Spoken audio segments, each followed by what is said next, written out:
Señoras, señores, saludos, muy buenas noches. Miércoles Santo, programación especial de la 8. Todos los días en nuestra Semana de Pasión son muy importantes, pero quizá hoy vivimos una de las jornadas que no se puede nadie perder bajo ningún concepto, porque tenemos dos procesiones y seguramente estamos ante la salida a la calle de algunas de las piezas de más valor histórico y artístico de nuestras cofradías. Así que enseguida vamos a vivir esos momentos. Está ya abriendo las puertas la Hermandad de Jesús Flagelado en la clerecía y enseguida cuando estamos ahí, bueno, está empezando la procesión. Vamos a saludar rápidamente a las personas que nos acompañan gentilmente esta noche. Empezamos por Tomás Gil, el delegado diocesano de Patrimonio, director del Museo Diocesano de Salamanca. Muy buenas noches. Hola, buenas noches. Muchísimas gracias, Tomás, por acompañarnos en esta procesión, y también está con nosotros, como decimos, por motivos sobrados, nuestro historiador de arte de cabecera, Rafael López. Rafa, buenas noches. Pues buenas noches y gracias por invitarme, Paco. Pues nada, vamos a vivir, creemos, una procesión con muchísimo interés, siempre una cumbre artística con el esfuerzo de sus hermanos, este año con algunas novedades. Vamos directamente a la plaza de San Isidro.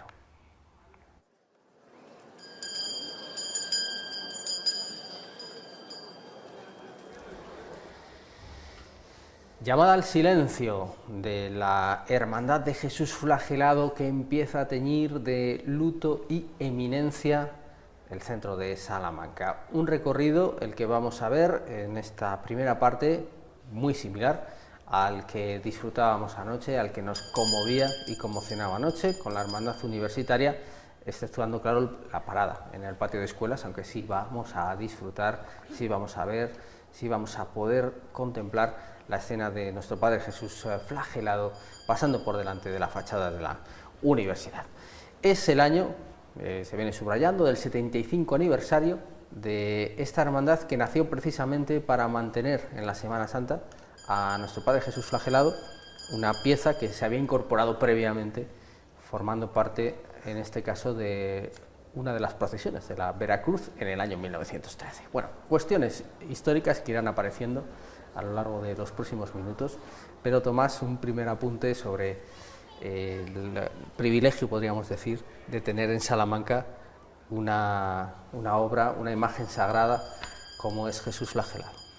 Pues la verdad que sí, porque es una imagen, además de por su calidad artística y estética, también es una imagen, podríamos decir, rara, porque no describe un momento de la pasión de Jesús recogido en los evangelios, ni siquiera en los apócrifos, sino que es una imagen de meditación, una imagen propia de devoción que sucede entre el momento en el que, después de ser flagelado Jesús, y luego después el momento en el que Jesús va a ser burlado por los soldados, con la imagen del eceomo, con la corona de espinas.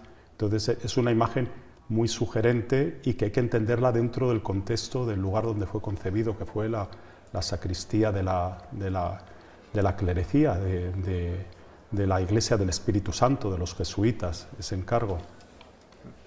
Precisamente hemos podido, con motivo de la conmemoración del 75 aniversario, profundizar un poquito más en la historia, Rafa. Es una imagen que se expone en el año 1760 en la Academia de San Fernando. Salvador Carmona congrega, digamos, al público experto, a profesores de la Real Academia, también a amantes del arte, y muestra, este es un dato que hemos subrayado porque así consta en el diario, muestra a Jesús Flagelado y a los 4 ángeles, que allí se llaman 4 niños de pasión, y el estupor del pueblo de Madrid y de los expertos ante la obra que va a venir a la sacristía, como nos explicaba Tomás, del Espíritu Santo, es absoluto. Sí, pues me imagino, porque sin duda estamos ante quizás la mejor obra que tenemos en Salamanca, escultórica, junto también con la Piedad que se conserva en la Catedral Nueva y que saldrá en procesión mañana por la noche también, mañana de madrugada. Entonces, claro, estas obras de Carmona, sobre todo, yo creo que por la expresividad que tienen, la delicadeza con la cual están tratadas, que puede ser característico de otros escultores también que trabajan en esa época. Estamos ya en la segunda mitad del siglo XVIII, como tú nos comentas, cuando se hace este tipo de trabajo, ¿no? Son como obras que están incluso cercanas a la cerámica, siendo de madera, ¿no? Me refiero con toda la policromía que después se les da. A ello me refiero cuando hablo de la delicadeza que tienen estos trabajos, ¿no? Pero bueno, indudablemente Salvador Carmona pues conserva muchas obras también en la ciudad de Madrid, y bueno, pues no es extraño que generara cierta, digamos, envidia que un trabajo como este pues pudiera estar en la ciudad de Salamanca en vez de quedarse en una de las iglesias de la capital. Además, pues la sacristía que se realiza por Andrés García de Quiñones para la sacristía, hoy aula minor de la Universidad Pontificia, pues es una muy característica hornacina barroca llena de cristales y de espejos para poder contemplar, pues digamos en 360 grados la perfección escultórica de Jesús flagelado. Además, Tomás, nos apuntabas ya, luego lo iremos viendo cuando salga a la calle la imagen, tiene una carga teológica importante, ¿no? El hecho de que tenga la túnica, esa túnica inconsútil que se nos dice, y que se coloque en una sacristía, vincula directamente al sacerdote con la representación de Jesús ante la asamblea que se va a concitar en la celebración de la misa. Es como una llamada de atención, o así lo han subrayado muchos autores, de reflexiona que te vas a poner, al ponerte el alba a la casulla, la túnica de Jesús, en definitiva. Sí, así es un tema que se desarrolla sobre todo después del Concilio de Trento. Se desarrolla esa iconografía, que es el tema de la túnica de Cristo, pero concebida de dos maneras: o en el momento en el que va a ser despojado de la túnica para ser crucificado, y el ejemplo más emblemático que tenemos es el de la Catedral de Toledo, en el expolio del Greco. Y luego después, por otro lado, tenemos otro tipo de representación que sí que se dio pictóricamente en el siglo XVII, se dio este tipo de representaciones para las sacristías, para que el sacerdote se preparara en la sacristía antes de salir a celebrar el sacrificio de la misa. Ese es el sentido, el sacrificio de la Eucaristía. Entonces el sacerdote se reviste.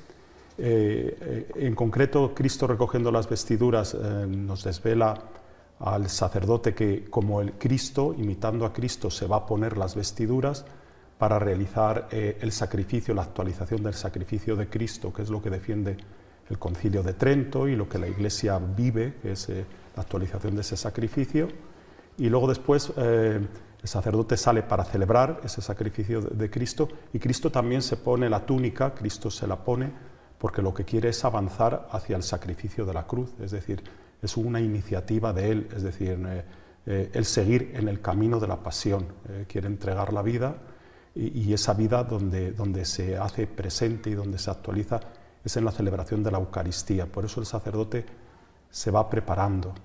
Ha sido una pena, claro, perder el contexto en el que lo envolvía, porque era el que le daba significado, y esa hornacina cubierta de espejos pues precisamente mostraba esos azotes de Cristo en la espalda, porque podríamos decir que la flagelación es el primer momento en el que se derrama por primera vez la sangre de Cristo. Empieza de verdad el sacrificio cruento de Cristo, que va a dar la vida para salvar a la humanidad, y por eso la importancia que tiene. Estamos viendo ya en imágenes cómo empieza a acercarse a la puerta magnífica de ese lado de San Isidro, de la clerecía.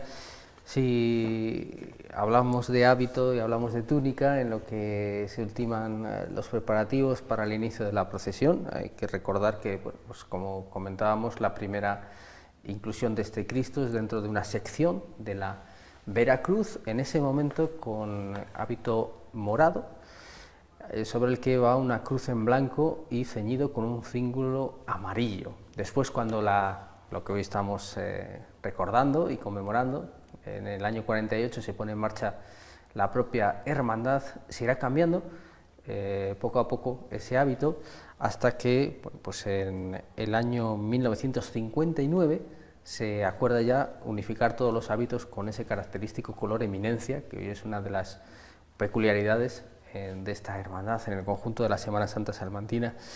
Y también en el año 56, un poquito antes, se había incorporado la capa, un elemento que tampoco es tan habitual en nuestra vestimenta cofrade. Y otra característica que comentaremos es la decisión de llevar hebillas de plata en los zapatos. Todos los hermanos llevan zapato negro con hebilla de plata. Esa decisión se adoptó muy poquito después de ponerse en marcha la hermandad, y fue en el año 1951, por cierto, que se fueron a comprar a Madrid.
La agrupación musical Virgen de la Vega es la que va a acompañar en su recorrido a la imagen de nuestro Padre Jesús flagelado.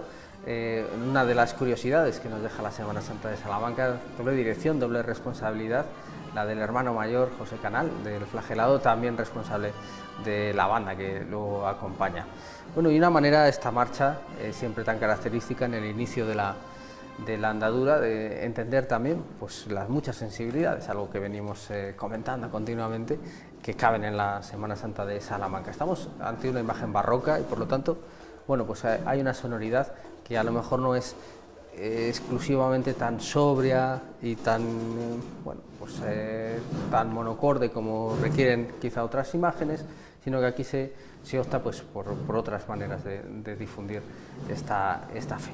Y podemos ver ya, Rafa, como decíamos, bueno, hemos visto detalles de los niños de pasión, ya los vamos a llamar así, a estos 4 ángeles que portan precisamente los instrumentos de la pasión, de su nombre, y lo que nos comentaba Tomás perfectamente, ¿no? Es una imagen tallada en redondo, es una imagen que tiene continuos detalles y virtuosismo en cada uno de sus centímetros. Sí, yo creo que hay que tener en cuenta un poco lo que tú comentas sobre las imágenes del barroco, en muchos casos el movimiento que puedan tener, ¿no? La figura, cómo aparece colocada, de qué manera, que se tiende en algunos casos a la espiral, sobre todo en el siglo XVIII, en muchas de las representaciones, ¿no? Frente a otras que pudieran ser del siglo XVII, que como tú dices son más estáticas, ¿no? Por ejemplo, pues una Virgen Inmaculada, la Inmaculada de Gregorio Fernández, que conservamos aquí en Salamanca, ¿no? O otras figuras hechas por Gregorio Fernández que representan el ecce homo, aunque luego podemos comentar que hay algunas características comunes o que toman uno del otro. Y veíamos la imagen de la espalda, también posiblemente introducido por Gregorio Fernández. Se había dicho, se comentaba, se extendió el rumor, vamos a decir, de que en el látigo con el que habían golpeado a Jesucristo había una serie de pomas, había unas bolas, y entonces que esas bolas causaban unas heridas que son como las que nosotros hemos podido ver en la espalda de Cristo, y podemos ver también en la figura del ecce homo que estoy pensando de Gregorio Fernández, que estuvo aquí en la exposición, por ejemplo, de las edades del hombre que se hizo en Salamanca. Las de este eran más pequeñas, estas parecen más grandes, ¿no? Y la idea de esta del retablo hornacina con los espejos, pues tiene que ver con la posibilidad de que en la sacristía, que era donde estaba colocada, se pudieran ver perfectamente estas heridas que tenía en la espalda. Y yo creo también jugando un poco con la teatralidad, que es algo con lo cual el barroco pues digamos que se explaya, ¿no? No tenemos más que pensar en algunos retablos de la ciudad, como el de San Esteban, por ejemplo, o el propio retablo del convento de las Úrsulas, que tenía espejos también para jugar con las luces, los brillos y demás, en un espectáculo, vamos a llamarlo así, que formaba parte del acudir también a la iglesia y de ver qué es lo que allí sucedía, ¿no? Así que bueno, esa teatralidad yo creo que también está presente en el lugar donde la escultura estaba colocada, también con los espejos y con la idea, por supuesto, de que veamos todas esas heridas que podemos apreciar ahora mismo con esta imagen. Gira nuestro Padre Jesús flagelado de San Isidro a la calle Libreros.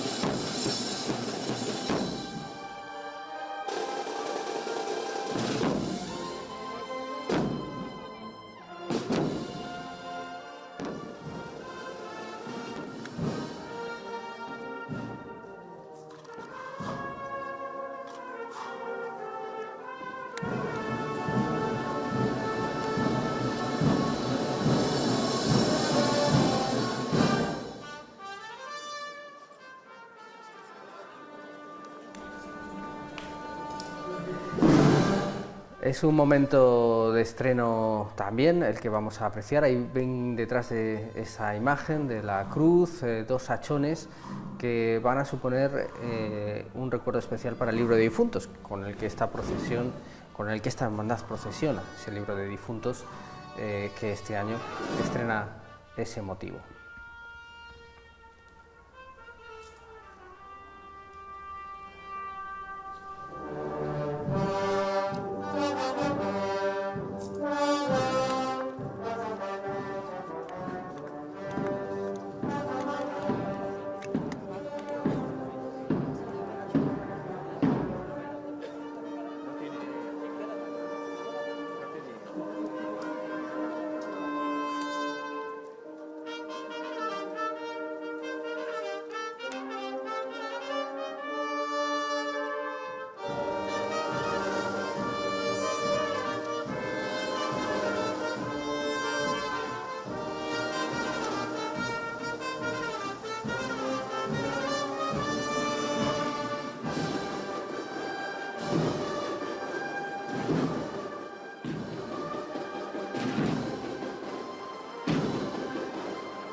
al hilo del comentario de Rafa Tomás, es un momento del barroco de empezar a usar efectivamente recursos apelando a la trascendencia, ¿no? Ahí se empieza a hablar de la luz, aparecen los transparentes, aparece el juego de espejos y lógicamente las imágenes se dotan de, como nos decía Rafa, de ese movimiento ya elíptico que anticipa siguientes movimientos. Bueno, todo por impactar lógicamente a un hombre, a un creyente que va evolucionando también en sus propios contextos.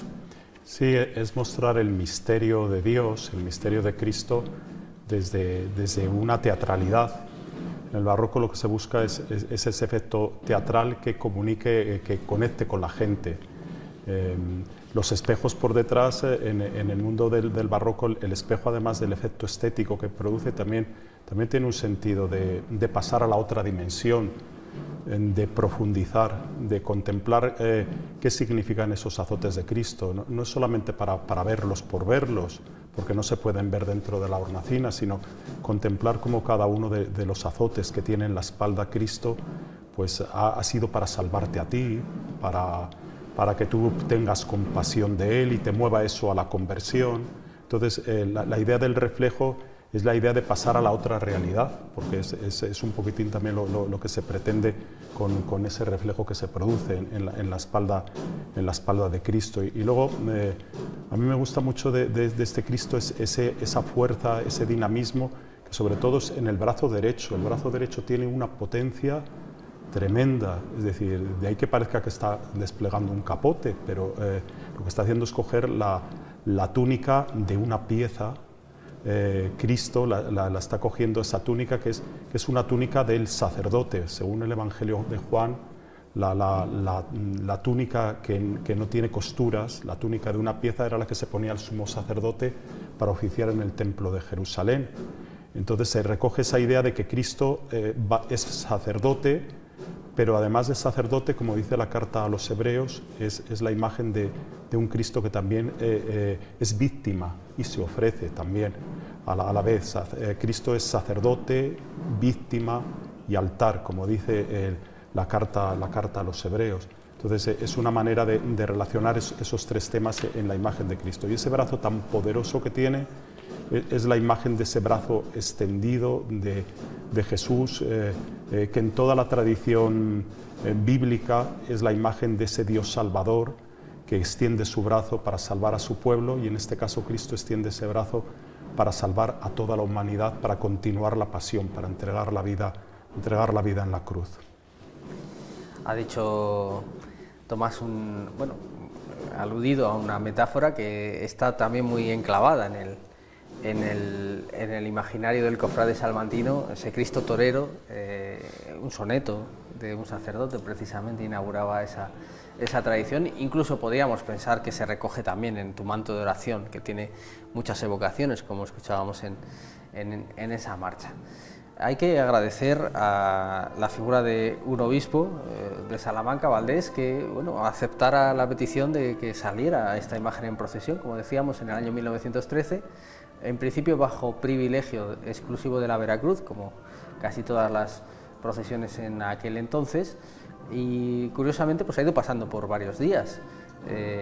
Empezó formando parte, como decíamos, de la procesión el Jueves Santo, después pasó al Viernes Santo, a la procesión general de Santo Entierro, y con la conformación de su hermandad, pues empezó a procesionar en el Lunes Santo y de ahí acabó finalmente en el Miércoles Santo, que es donde está hoy y donde sigue avanzando a la espera de la salida de Nuestra Señora de las Lágrimas por la calle Lineros.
Bueno, motivos de elogio nunca sobran para esa pieza.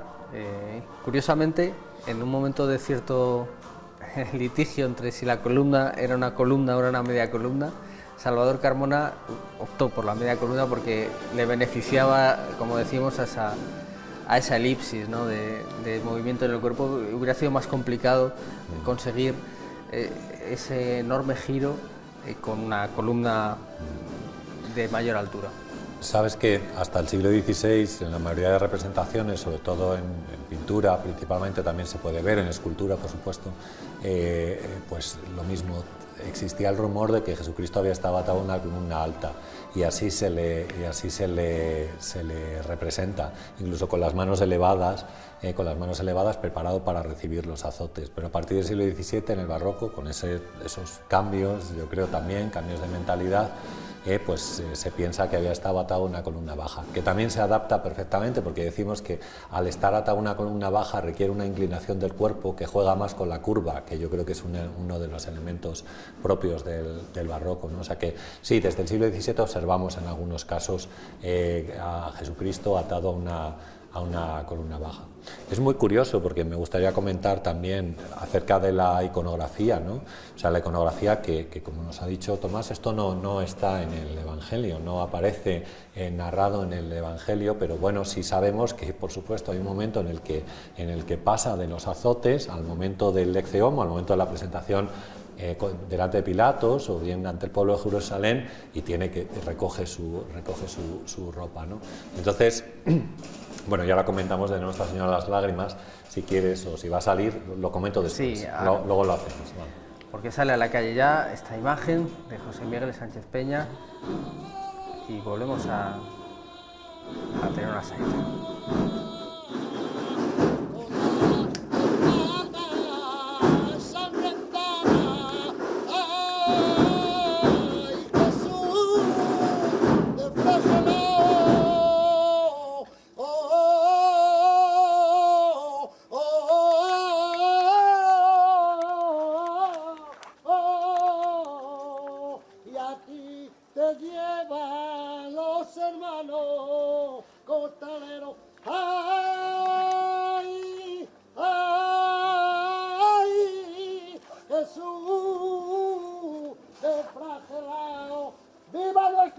Jesús del Flagelao. ¡Viva! Bueno, pues comentábamos el otro día que en esta procesión sí habían sido habituales las saetas durante el tiempo en el que Soledad había vivido, una de las personas que nos faltan en la Semana Santa, y bueno, pues aquí han vuelto, en este caso en la calle Libreros, y como decimos, ahí estábamos viendo salir a Nuestra Señora de las Lágrimas. Enseguida comentamos todas las cuestiones de novedad que conlleva también.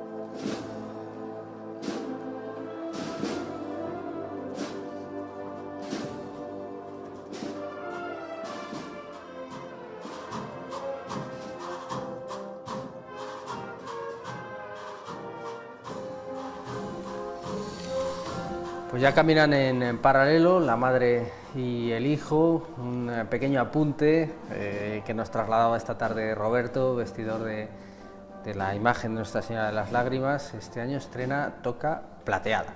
Normalmente había sido siempre en blanco o en color gris, y lleva esa corona, como viene siendo habitual en los últimos años, una corona regalada, donada a la Virgen por su autor, por José Miguel Sánchez Peña, este autor gaditano que, bueno, pues está agradecidísimo de que su imagen encontrara en Salamanca esa enorme acogida, esa devoción inmensa entre las hermanas y los hermanos del Flagelado, y bueno, pues mantiene siempre un nexo de unión muy firme con ellos. Nos decía Rafa. No, estaba comentando acerca de la iconografía del Flagelado, y lo que quería comentar era eso, que encontramos había encontrado documentación, un artículo acerca de los diferentes momentos de representación, además en muchos cuadros, porque esta es una imagen que luego se hizo muy popular en América, es decir, que partiendo de representaciones que se habían hecho en España, pues se hicieron allí también, posiblemente, como habéis comentado, para muchas sacristías, ¿no? Y entonces tenemos tres posiciones para el Cristo. Una, puede ser que la figura se esté arrastrando por el suelo para coger las vestiduras. La segunda posición es la figura de rodillas, también intentando coger las vestiduras. Y la tercera sería la que nosotros tenemos aquí, que es el Cristo levantado, recogiendo las vestiduras, pues ya caminando para ir al encuentro con Pilatos, como hemos dicho, a la presentación o al exeomo, que es la siguiente escena que nosotros conocemos. Pero son muy curiosas, todas con la espalda muy machacada. Bueno, en algunos casos depende. Si los autores son andaluces, por ejemplo, pues a veces se contienen un poco más en lo que tiene que ver con la sangre, pero sí, es un modelo muy curioso, un modelo que pasó a América y que en América tuvo una gran acogida y muchas representaciones en diferentes lugares, en distintos países, de Jesucristo recogiendo sus vestiduras. Y lo que sí es muy habitual, Tomás, es que bueno, pues muchas cofradías que tienen un titular, lógicamente, en la figura de Cristo, en la figura del Señor, bien sea en un momento de pasión, en un misterio, o bien sea ya una crucifixión o incluso un Cristo muerto, siempre incorporan o intentan incorporar, o en la mayoría de los casos incorpora, una figura mariana, porque al final, después de la tragedia, parece que al pueblo le cuesta menos reconocerse en el consuelo que aporta María, con lágrimas, con esperanza, con soledad, con todas las evocaciones que le queramos poner, pero ahí está un poco el asunto. Es normal porque la imagen de María es una imagen relacionada con el pueblo, con la Iglesia. María se convierte, después siguiendo a su hijo en el camino de la pasión, se convierte en colaboradora de la redención de su hijo. Y es una invitación también al pueblo a acompañar a la Madre en ese camino de colaborar en la redención de Cristo, a toda la Iglesia. Toda la Iglesia está llamada, siguiendo los pasos de Cristo, pues a colaborar en la obra que Él ha iniciado, que es la obra de la salvación. Entonces es normal que la imagen de María sea necesaria detrás de la imagen de Cristo, siempre detrás, nunca delante. Aunque hay veces que las devociones marianas como que se hacen más potentes, pues dígase como en las procesiones andaluzas hay imágenes como la Macarena, que parece que tiene más potencia, pero siempre es lo que sí hay que advertir, es que siempre es la imagen de Jesús en la escena de la pasión quien precede a María, quien va abriendo el camino, y el pueblo es el que acompaña a María, se siente más identificado con la figura de María, porque Jesús, aunque muestra su humanidad en la flagelación, sin embargo es el Hijo de Dios. María, sin embargo, es uno de nosotros que quiere acoger la salvación de Jesús, y es normal que aparezca esa identificación del pueblo fiel. Además, yo creo que también en esta cofradía, en esta hermandad, también surge la necesidad de la imagen de María, porque me parece que en el año 87 es cuando incorpora por primera vez a las mujeres en esta cofradía. Sí. Entonces es normal que también las mujeres quieran también tener un elemento iconográfico con el que sentirse también identificadas en esta procesión.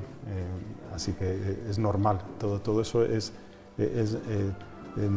consecuencia también de querer vivir lo que estamos celebrando estos días, del misterio de la pasión, de la muerte y de la resurrección del Señor, con alguien que nos ayude con alguien que nos acerque la pasión de Jesús de una manera más cercana, como es María. Hemos visto pasar a nuestro Padre Jesús flagelado por delante de la fachada de la universidad, siempre un momento que hay que subrayar, y también un momento muy icónico siempre, ese giro de San Isidro a Libreros. Ahí estamos viendo a Nuestra Señora de las Lágrimas, que bueno, pues, en estos últimos años ha protagonizado un cambio estético espectacular, verdaderamente encomiable.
Vamos alternando, es el privilegio de ver la Semana Santa, esperemos que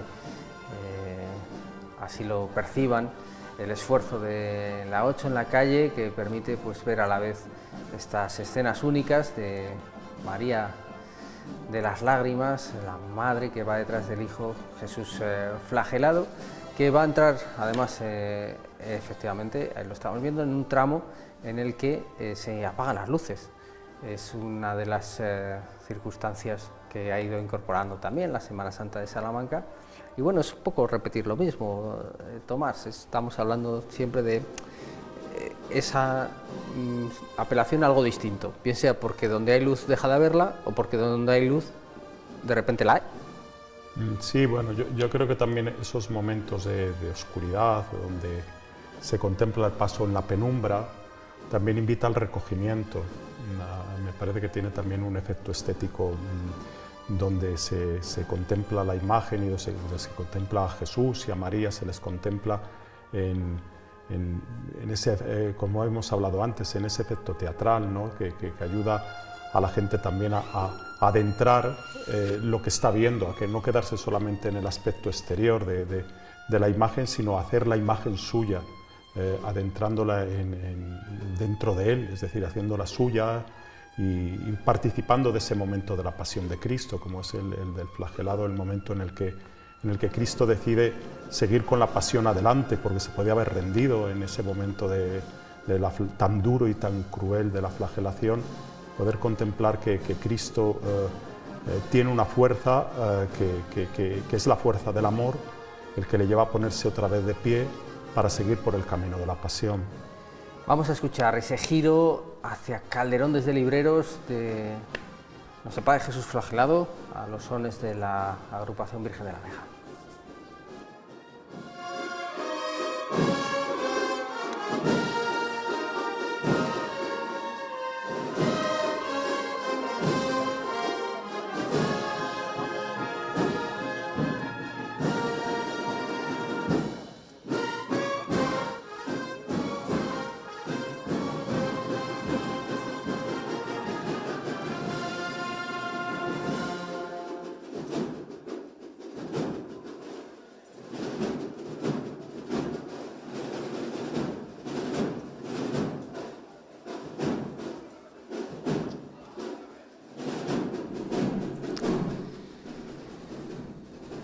Virgen de la Vega, que va con Nuestro Padre Jesús flagelado, y es la banda de Alba de Tormes, que creo que todavía no habíamos hecho ese comentario, la que acompaña a Nuestra Señora de las Lágrimas, cuando vemos a Jesús flagelado que avanza ya por la casa Unamuno, a punto ya de girar desde Calderón a Benedicto XVI, para otro de los momentos, pasar por delante de la Catedral de Salamanca.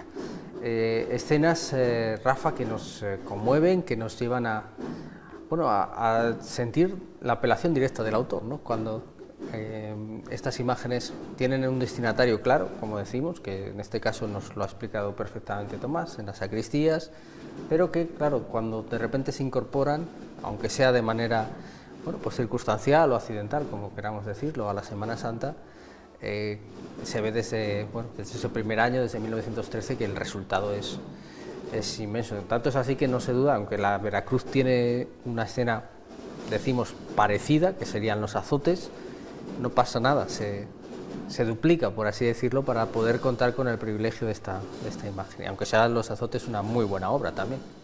Sí, bueno, es mejor esta, yo creo, desde mi punto de vista, haciendo yo la memoria de licenciatura de Alejandro Carnicero. Claro.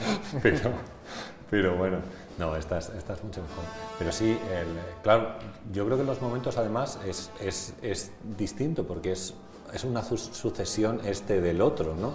Como hemos tratado de decir antes, ¿no? Y después pasaríamos al siguiente, ¿no? Que sería el momento de la caña, que también cuenta la Veracruz con él. Pero claro, indudablemente cuando esta imagen salió a la calle, pues por primera vez, yo creo que también tuvo que llamar la atención de muchísima gente, ¿no? Y prueba de ello es que pues eso se le considera una de las mejores, si no la mejor imagen escultórica que tenemos en la ciudad.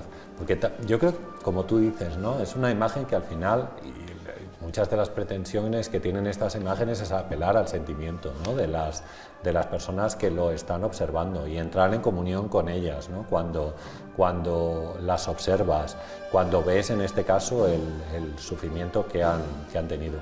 Además, como indicaba antes Tomás, que yo creo que es una cosa que, por ejemplo, le pasa también a muchas de las figuras que representa el Greco en muchos de sus cuadros.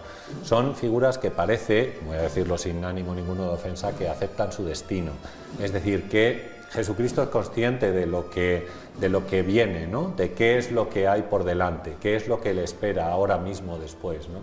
Y bueno, pues se levanta, coge la ropa, va al encuentro de Pilatos y bueno, pues a todos los pasos que tiene que dar hasta morir en la cruz, que es, digamos, el destino final de ese día, para resucitar después el domingo, ¿no? Así que yo creo que esa idea también, yo creo que es algo que podemos observar en el rostro y que la gente que ve la imagen en la calle lo puede captar, ¿no?, y así llegar a una mayor comunión con la imagen.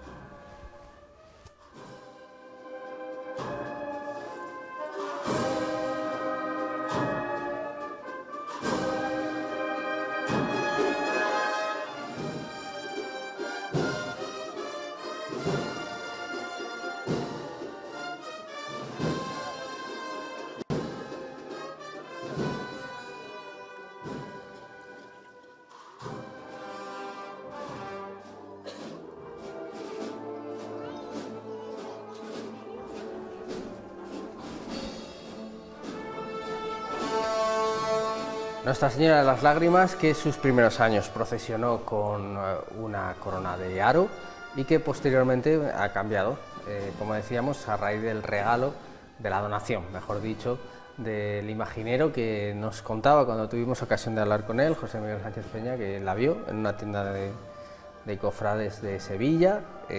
Pensó que le iría ideal a la Virgen que había realizado en el año 77, que no había acabado de encajar en un calvario de la Semana Santa gaditana, y que en Salamanca, gracias a la mediación entre la Hermandad y Julián Alcántara, fue quien puso en contacto a autor y a Hermandad, pues habían encontrado, por así decirlo, una feliz segunda vida. Así que desde entonces, haciendo también caso a sus recomendaciones en algún aspecto de la colocación de la saya, del manto, de la toca, pues Nuestra Señora de las Lágrimas ha cogido una nueva personalidad poco a poco, y la verdad es que el resultado, como decimos, es brillante a más no poder. Tenemos ahí a Víctor también estrenándose en la responsabilidad de ser uno de los jefes de paso de Jesús Flagelado, y ayer nos comentaba sus temores o la dificultad añadida de cargar, como sucede aquí,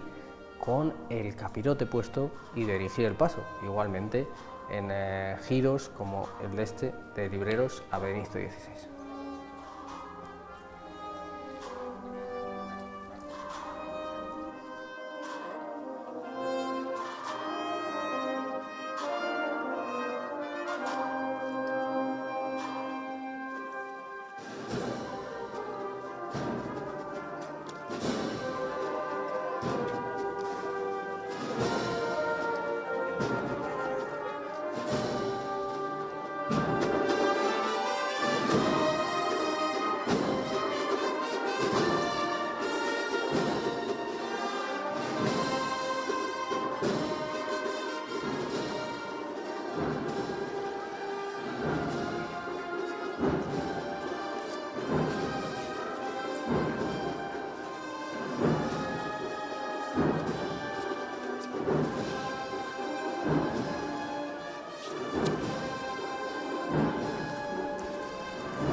Hubo que votar, Tomás, cuando llegó la imagen, y se propusieron a los hermanos y hermanas dos nombres: Nuestra Señora de las Lágrimas, que se llevó la palma, no por mucho margen, respecto a Nuestra Señora del Consuelo.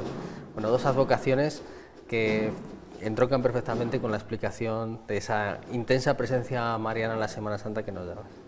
Sí, bueno, yo creo que se optó por la que conectaba más con el sentimiento del pueblo, es decir, ante el dolor, una madre al ver el dolor del hijo, pues lo primero que se produce es el llanto, es el dolor.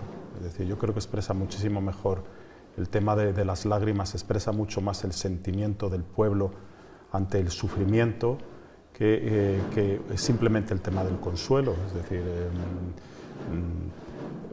yo creo que estuvo elegido por parte de la hermandad, porque fue la que se encargó un poquitín de elegir ese título, más acertado, conectaba más con el sentimiento del dolor que siente la madre y con el que se identifica el pueblo al vivir el sufrimiento también. Pues la hermandad en su 75 aniversario había solicitado, por dar un mayor realce a la procesión, poder entrar en la catedral para realizar, digamos, dar todo el sentido también a su procesión, para realizar una oración ante el Santísimo Sacramento.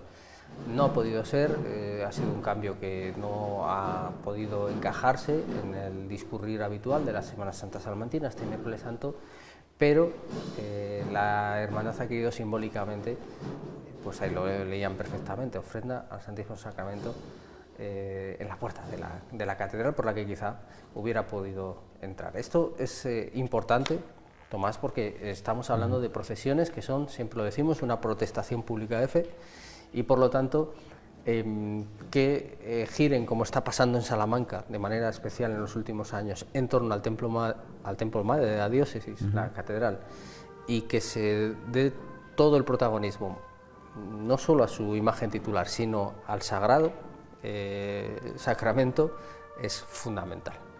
Sí, y más en esta hermandad que tiene, por la misma iconografía del Cristo flagelado de Salvador Carmona, está relacionado con el tema eucarístico, es decir, no se puede entender esta imagen que ellos procesionan sin una contemplación de Cristo presente en el Santísimo Sacramento.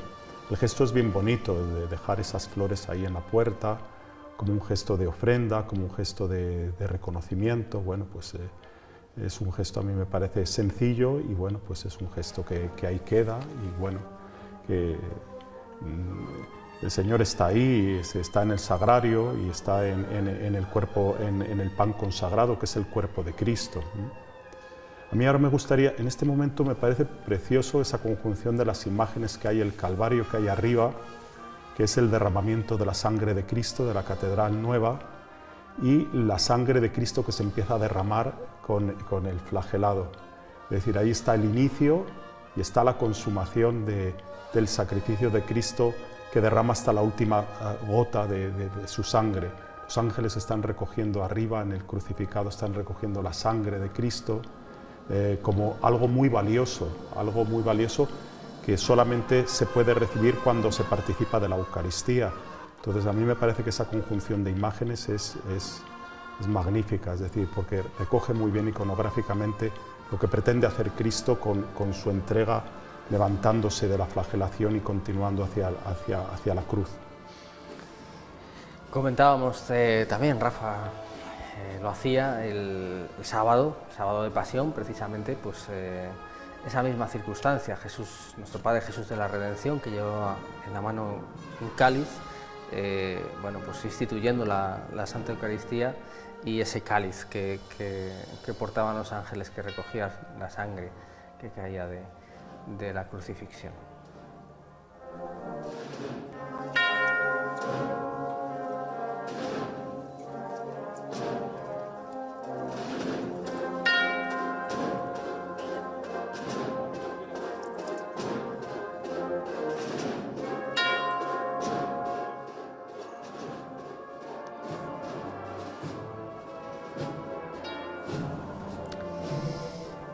Hay aunque esto se ha ido difuminando un poco con el tiempo, Rafa, hay una diferencia tipográfica, podríamos decir, entre las dolorosas más en la tradición castellana y las que proceden del sur a la hora de lanzar la mirada, ¿no? Esto siempre es una curiosidad que hemos ido aprendiendo con el paso de los años.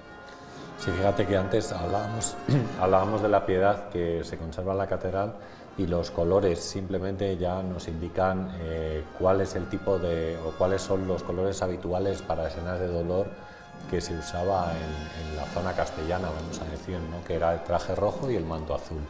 básicamente, ¿no? Que lo podemos ver en la Piedad, lo vemos en la Dolorosa que sale de la Veracruz, ¿no? El día del Vía Matrix, y luego otra vez saldrá el próximo viernes en la procesión general del Santo Entierro, ¿no? Mientras que yo creo que luego en Salamanca parece que se ha impuesto más pues una iconografía, digo, en las procesiones de Semana Santa, más sureña en este caso, ¿no? Porque bueno, pues desde que pues la imagen de la Virgen del Cristo del Amor y de la Paz, ¿no? La que acompaña al Cristo del Amor y de la Paz, y después pues otras que hemos podido ver, ¿no? El Sueño Azul, que vimos el otro día, esta imagen de un artista sevillano también, o gaditano, vamos, aunque él trabaje en Sevilla. Bueno, me refiero a que en muchos casos, pues bien, las imágenes, yo creo que las imágenes del sur son imágenes muy expresivas y juegan mucho con las manos y con la cara para dotar a esa figura de la expresión que quieren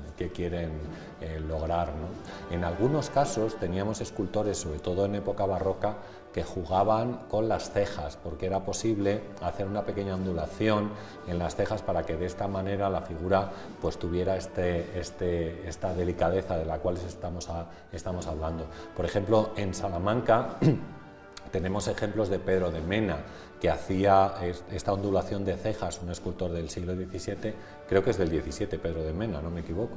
Bueno, sí, a ver si se me iba la cosa. No. Y entonces tenemos imágenes de devoción, sobre todo hechas para conventos de clausura, de Ecce Homo y también de Virgen Dolorosa. La mejor de todas, sin duda, que me perdone aquí quien quiera, pero está en Alba de Tormes, la Dolorosa que tiene Pedro de Mena y que se puede contemplar ahora en el Museo de las Madres Carmelitas, ¿no? que está allí. Entonces, bueno, pues jugaba con esa ondulación de las cejas para aportar digamos, esta expresividad y este sentimiento a esas figuras, que al final eran imágenes de devoción, porque hemos dicho eran para conventos de clausura y, bueno, pues servía para rezar delante de ellas, observándolas, mirándolas frente a los ojos, ¿no? En el Museo Carmus, efectivamente. Ahora que estamos también en el año jubilar teresiano, Tomás, no está de más. Sí, vamos, yo lo decía porque creo que hay alguna más de Pedro de Mena en Salamanca, de estas imágenes de Dolorosa. Ya no sé si había alguna en las Carmelitas de aquí de la ciudad, o ¿hay algún otro no se pueda ver y estén en Cabredizos. Sí. No estoy seguro, por eso lo comentaba. Y por cierto, en las Agustinas, una Dolorosa, en este caso de cuerpo entero, no como la de Pedro de Mena, de Salvador Carmona, verdaderamente excepcional, que bueno, en varias ocasiones se ha intentado también incorporar a la Semana Santa salmantina sin haber llegado a buen puerto esas gestiones. Y bueno, pues se recorta la figura de Jesús flagelado sobre la torre de campanas de la Catedral de Salamanca, y allá atrás tenemos también el nuevo museo recientemente abierto, Tomás, que también es una posibilidad de reflexionar sobre todas estas cuestiones que estamos comentando en un recorrido, pues 7-8 siglos de arte, ¿no? La pieza más antigua es del siglo XII o XIII. Sí, del siglo XII, y luego después la más moderna, pues de este mismo año, con Alejandro Mesonero, con los Misterios del Rosario, que están a la salida de la exposición. Comentábamos precisamente pues, el otro día que tenemos ahí también una pieza semana santera, como es ese Cristo de la Fraternidad o Cristo de las Batallas también, lo podemos llamar, de Ricardo Flecha, que además nos gustaba subrayar la peculiaridad, porque lo ha subrayado él, de que es, la imagen y la cruz están hechas de una misma pieza, así que cualquier persona que quiera acercarse a verlo. Allí está a la entrada, recibiendo en el Museo Diocesano, porque hemos querido, como quería la fraternidad del Cristo de la Humildad, la fraternidad franciscana, los orígenes de Salamanca, quería remontarse, y nosotros también, ellos nos ofrecieron la posibilidad de que pudiéramos tenerlo allí en el museo, para recordarnos también los orígenes de nuestra diócesis, y a la vez hemos puesto también pues, un fuste románico también al lado, Y luego también hemos puesto una pequeña reproducción fotográfica de lo que es un altar visigodo que se encontró precisamente cuando se hicieron las excavaciones del Palacio Episcopal, que se encuentra en el Museo Arqueológico Nacional. Es del siglo VII y apareció como un altar dedicado a San Miguel, lo cual da testimonio de la presencia, si no de la catedral, sí de que allí hubo un templo en ese lugar en el siglo VII de la época visigoda. Entra en la plaza de Anaya Jesús flagelado.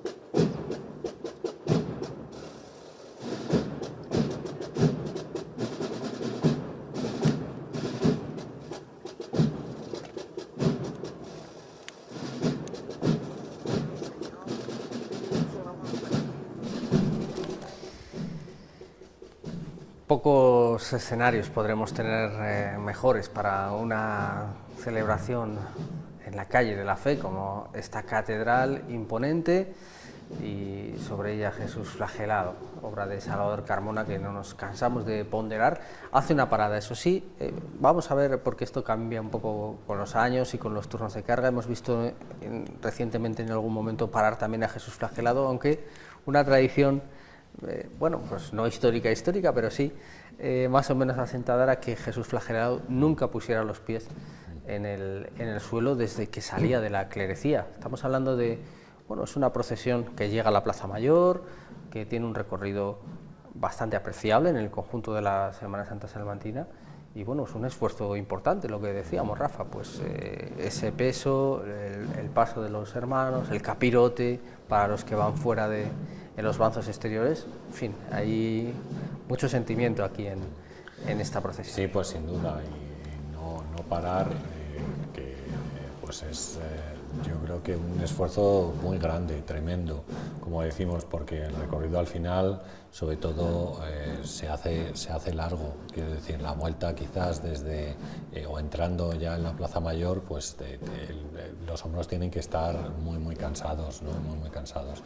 Y yo creo que también, bueno, es parte del sacrificio, porque al final, como decimos muchas veces, ¿no? Cada uno de los cofrades expresa su sacrificio de la manera que mejor puede, ¿no?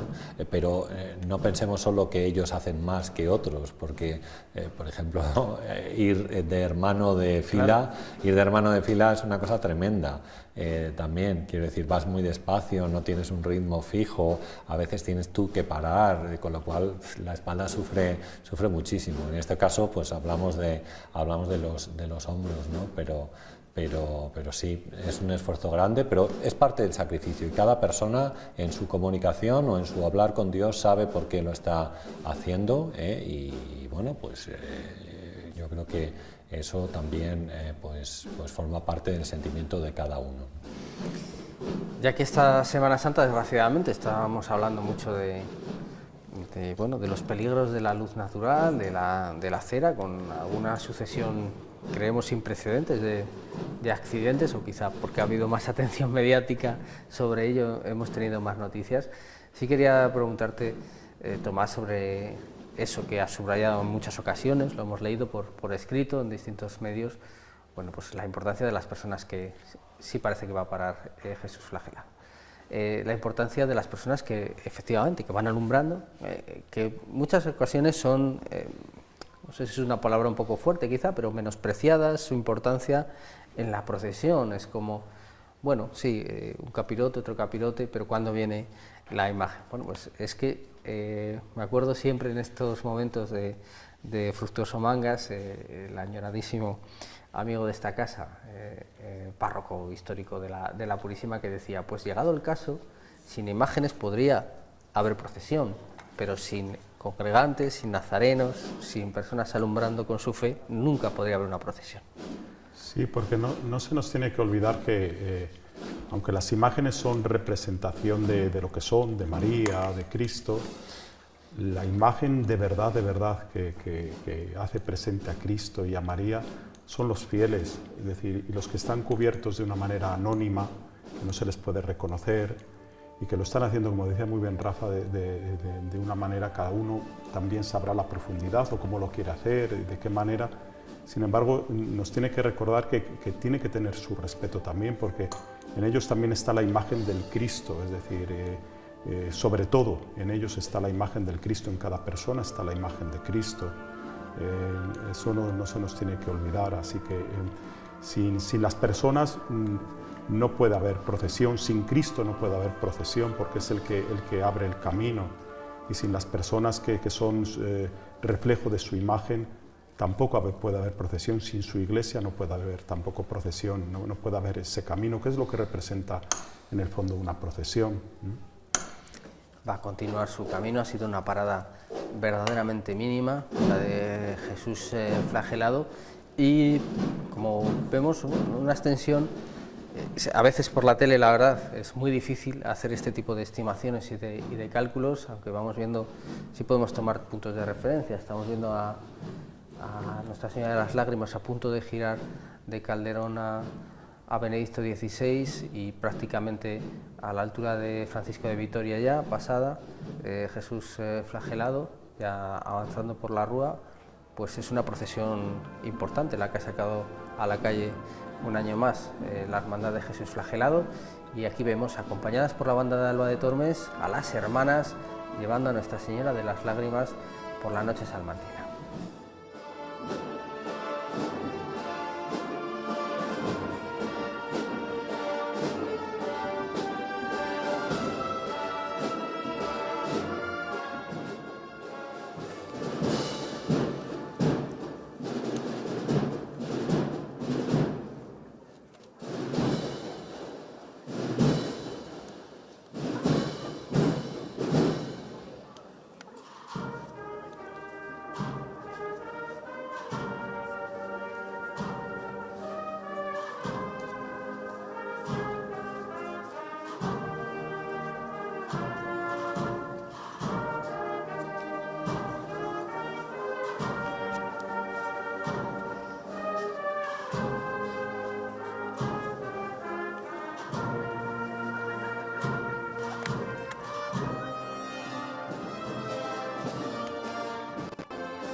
Nuestra Señora de las Lágrimas, que está a punto de llegar a esa zona de la catedral, donde estamos teniendo algún problemilla esta noche, precisamente muy relacionado con la presencia de público en la calle. Es un momento de mucha aglomeración y bueno, pues ya sabemos que las coberturas tienen alguna dificultad. Nos escribía Tomás esta Semana Santa en Christus, Carlos Tabernero, el 75 aniversario de la hermandad, titulándola así, una hermandad para el Señor de la Columna.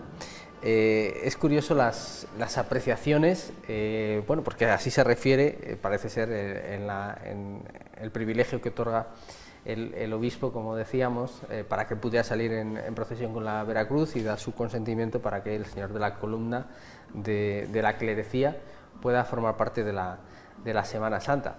Así que son muchas las apelaciones que tiene esta imagen. Hemos dicho que Nuestra Señora de las Lágrimas se solventó con ese acuerdo de la hermandad y de sus hermanas, desechando o prefiriendo consuelo, pero Jesús flagelado no deja de ser una curiosidad, porque no es exactamente la flagelación, como decimos, sino el momento posterior, pero bueno, se le conoce así, pero también ha tenido ese otro nombre, de Señor de la Columna, y además ese apelativo, como decíamos, por esa explicación del manto, vinculándolo con la tauromaquia, con lo cual siempre demuestra que la imagen cala cuando empieza a tener muchos nombres, ¿no? Sí, cuando se populariza la imagen, pues cuando se adquieren todas estas cosas, quiere decir que ha llegado a la gente.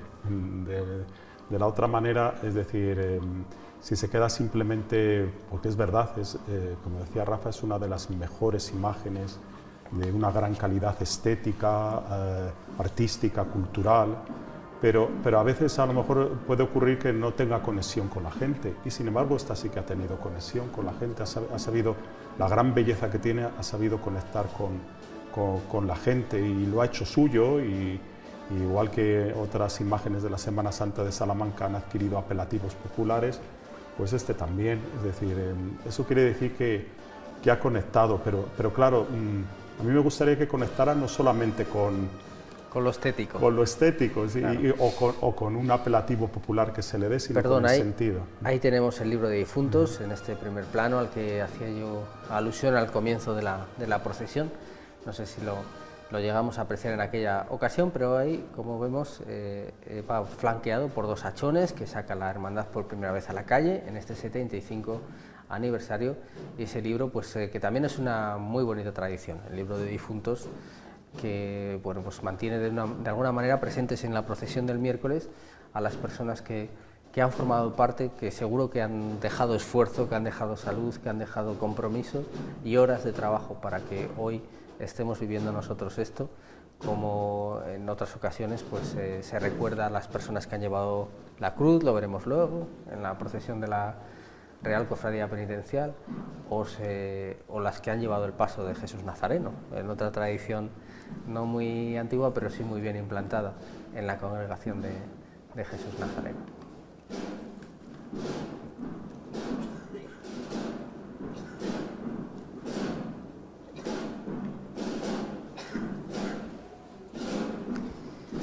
Nuestra Señora de las Lágrimas, que posteriormente o con motivo, mejor dicho, de su 25 aniversario, de su llegada a Salamanca, pues fue objeto de una restauración por Isabel Pantaleón, a la que siempre mandamos un saludo cariñoso, la gran cuidadora del patrimonio cofrade salmantino. Habían amarillado un poco las lágrimas y bueno, algún problema en la policromía, siempre normal, teniendo en cuenta, bueno, pues la exposición en la calle, ya condiciones no siempre favorables de estas imágenes, y bueno, pues hoy vemos que luce verdaderamente sensacional.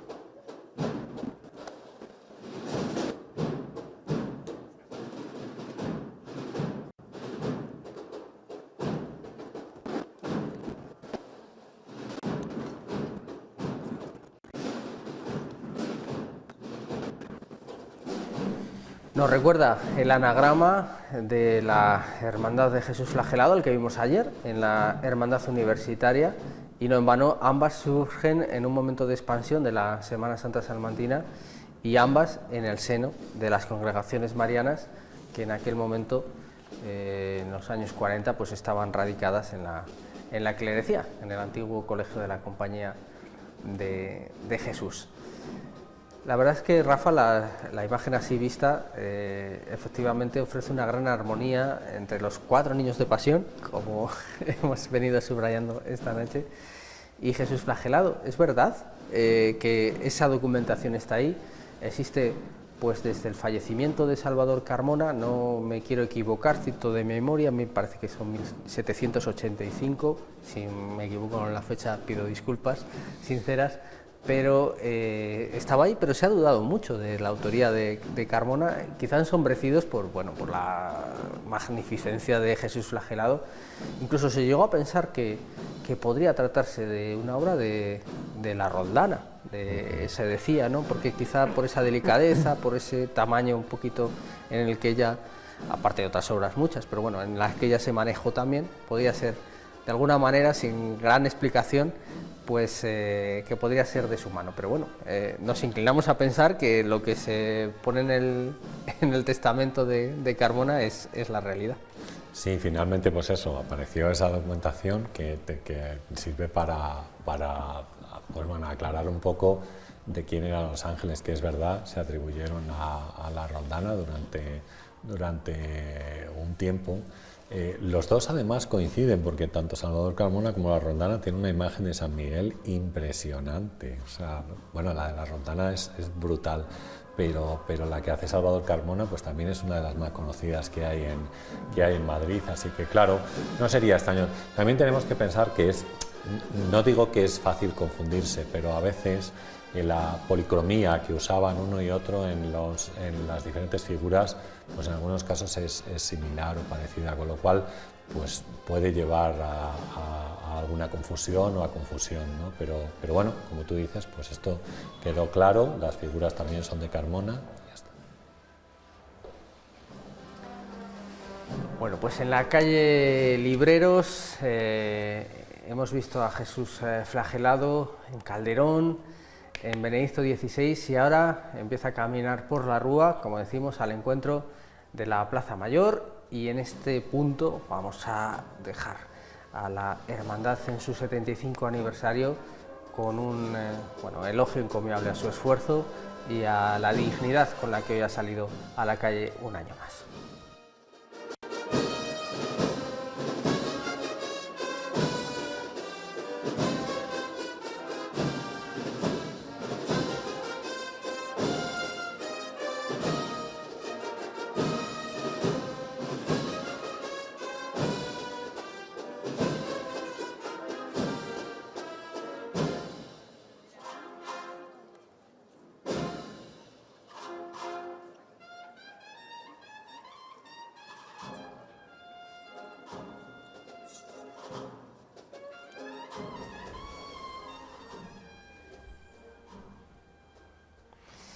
La verdad es que impresionante, la imagen de Jesús flagelado, la imagen del pueblo salmantino y de muchos visitantes que seguro que ya están llenando también la ciudad contemplando un espectáculo verdaderamente único, pero no solo, como venimos subrayando, en lo estético, sino también en la apelación a lo trascendente, a lo emocional y seguramente también a muchos recuerdos de las personas que lo están viendo.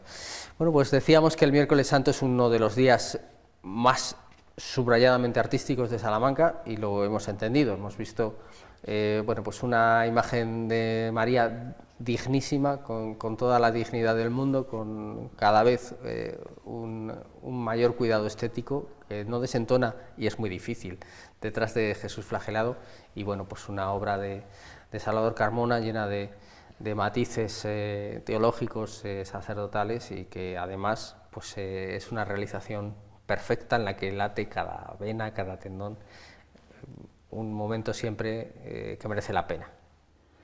Sí, la verdad es que es una imagen de una gran belleza y extraordinaria, donde el mundo barroco se conjuga con el mundo clásico, es decir, ese dramatismo y ese dinamismo que le da el mundo del barroco se armoniza con el mundo academicista del siglo XVIII y se consigue una compenetración única, es decir, que solamente lo sabe hacer Luis Salvador Carmona, es decir, lo sabe hacer de una manera impecable y que nos lleva sin duda alguna a ese mensaje de la fe que quiere transmitir la imagen.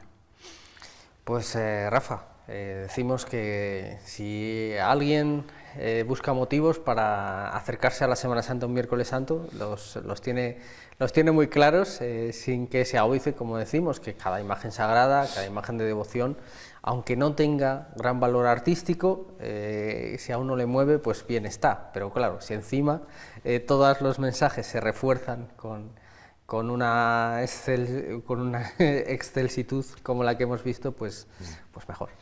Pues por supuesto que sí.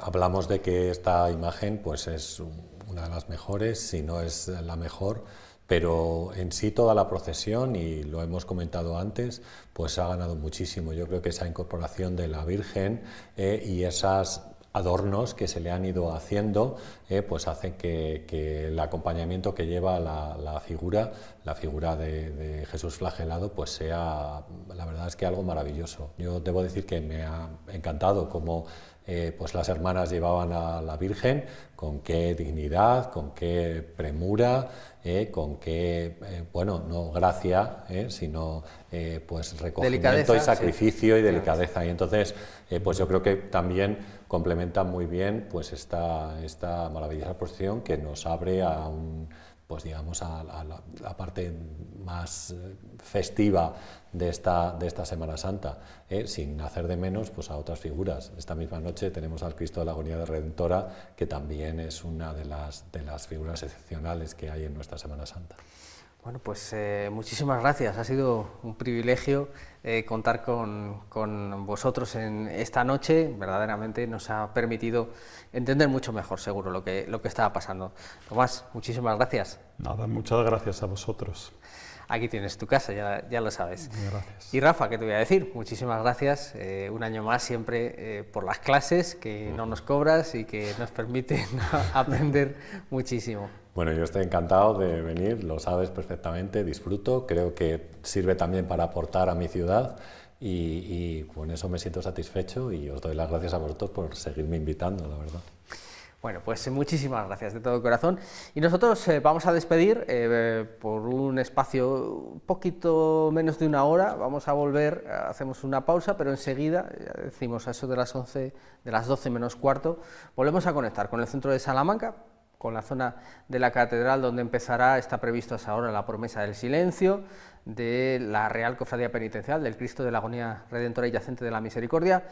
Y pues se lo trasladaremos también en otro momento imprescindible del miércoles santo en la Semana Santa de Salamanca, y con toda la grandeza, con toda la magnitud, con toda la vibrante calidad de una de nuestras mejores tallas, nos podemos quedar que a veces basta la sencillez de un ramo de flores, como hemos visto, para expresar un montón de sentimientos. Nos quedamos con esa imagen este miércoles por muchos motivos. Esperamos contar con ustedes, como decimos, a la vuelta de menos de una hora. Gracias por su compañía. Hasta ahora.